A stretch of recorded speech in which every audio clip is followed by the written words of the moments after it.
Норвегияның концлагерінде тұтқында болып, қара домбыраның қасиетінің арқасында елге аман есен оралған қазақтың есімін білеміз бе?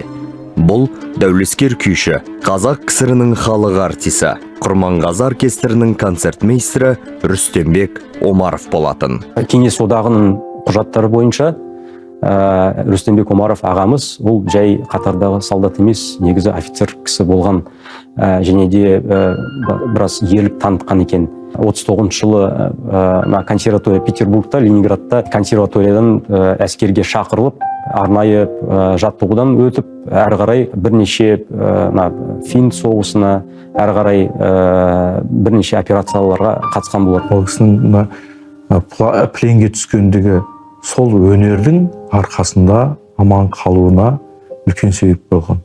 Сол жерде қолда бар ағаштан домбыраны жасап алып, сол кезде ойнағандығы, неміс офицерінің бұл музыканы естіп, рондан ойнады дейді.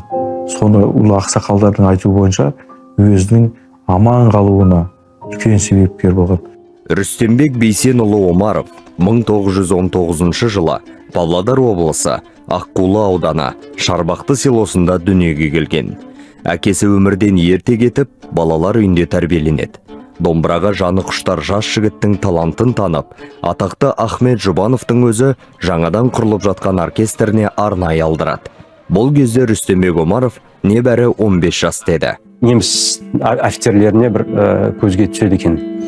Және де соның арқасында сол офицерлер Рүстембек Омаров және айналадағы бірнеше қазақ отандастарына жұмсақтықпен қарағанына болған екен. Ол кезде дәулескер күйшінің салалы саусақтарында тұтқында болған азапты күндердің табы жатқанын көпшілік біле бермейтін.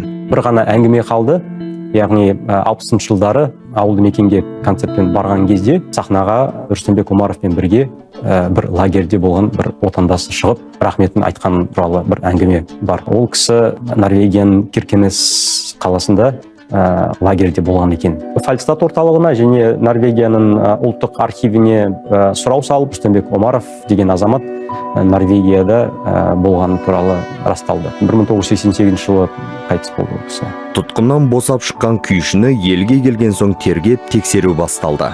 Егер академик Ахмет Жұбанов тікелей өзі араласып араша түспегенде, халық жау ретінде Сібірге айдалып кетудің алдында тұр еді.